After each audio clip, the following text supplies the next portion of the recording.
Hello. Today we discussing Parshat Terumah. The Lord spoke to Moses, saying, "Speak to the children of Israel, and have them take for me an offering. From every person whose heart inspires him to generosity, you shall take my offering. And they shall make me a sanctuary, and I will dwell in their midst within them." This is how this parsha starts. Everything I'm going to say in the next few minutes, I picked up from the Torah and from the articles of Rabbi Jonathan Sachs. From these words which I just read, to the end of the book of Exodus, the Torah describes in every detail and at great lengths the construction of the Mishkan, the first collective place of worship for Jewish people.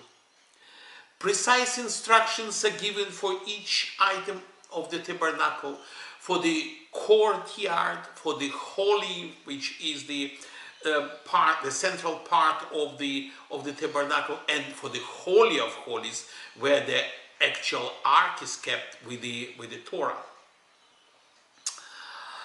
It includes the frames and the drapes and various objects it contains inside, includes their dimensions. So, for instance, for example, we read in this parsha the following words, just to give an idea of the details.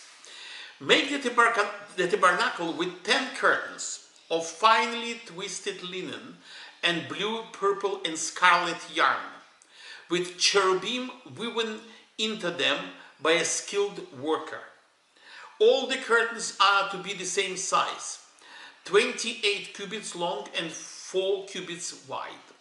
And then in another spot it says, "Make curtains of goat hair for the tent over the tabernacle, 11 altogether. All 11 curtains are to be the same size, 30 cubits long and 4 cubits wide. Make upright frames of acacia wood for the tabernacle. Each frame is to be 10 cubits long and 1.5 cubits wide." And exactly the same precise instructions are given how to make the actual ark, which consisted from 3 different boxes, and how the cover of the ark would be made from one big piece of gold, and hammered out will be the cherubim themselves as well on the top of the ark, through which the voice of Hashem will come through. So Torah, starting with this parsha and right to the end of Shemot, right through another 5 parshayot, basically gives us all the details of the Mishkan. It's only interrupted by the whole story of the sin of the golden calf.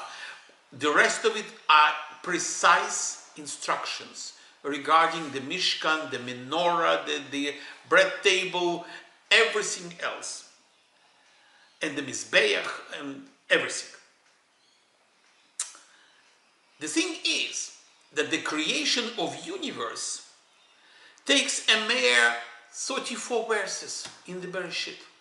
Only 34 verses. Where the making of the Mishkan is actually hundreds of verses, as I just said, go right to the end of Shabbat. But the whole idea of the specific size for home, for the Shekhinah, for God, for His presence, to me sounds like an insult. What do you mean? A transcendent God who created the universe cannot be contained in a physical space. Nonetheless, then the King Solomon agrees with this. He says the following in Kings: "But will God really dwell on earth? The heavens, even the highest heaven, cannot contain you. How much less this temple I have built." He is talking about the first temple which he has built. and he couldn't believe it that Shekhinah, God, will be present there.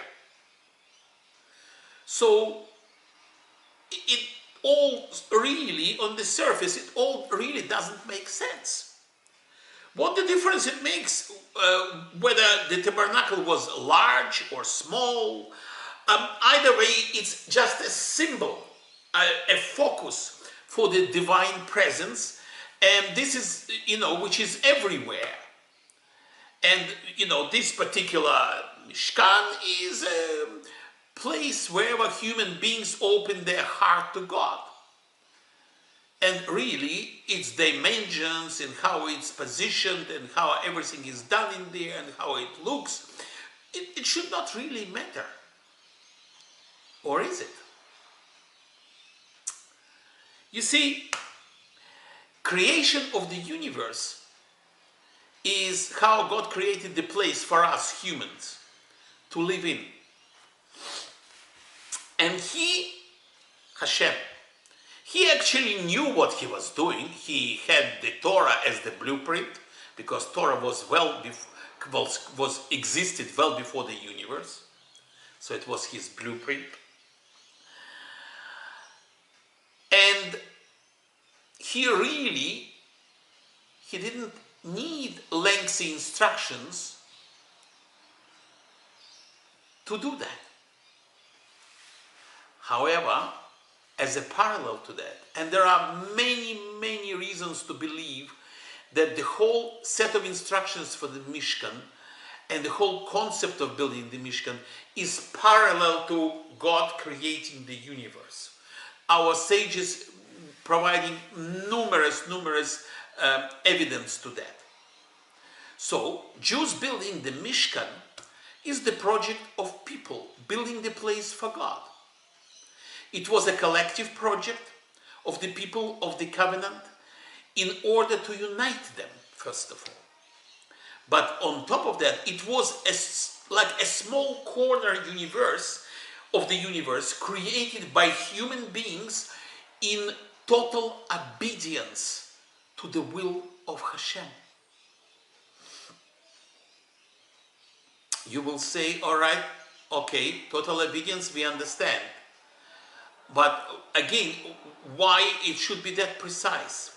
Well, Baron Rees, he is the royal astronomer in United Kingdom, president of the Royal Society, of the oldest and the most famous scientific body in the world, and the master of the Trinity College of Cambridge. In 2011, he won the Templeton Prize. He has stated in his book called Just Six Numbers and subtitled The Deep Forces That Shape the Universe. He explained that the universe is shaped by 6 mathematical constants, which had they varied by the trillions or the millionths degree, that would have resulted in no universe, or at least no life in the universe.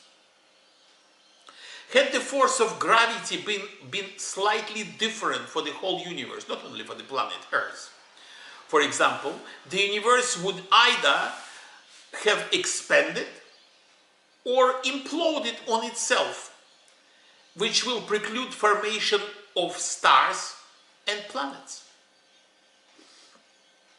The tabernacle mirrored the universe.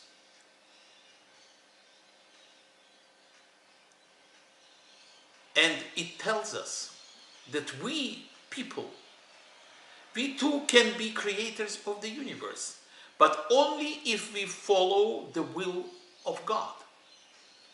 Without that, we will eventually become destroyers of the universe. The precise instructions are absolutely critical here, exactly the same way. Here, since we Jews, we were building a unique space where the spiritual power and material world are in such a close proximity, so close to each other that they could communicate at will.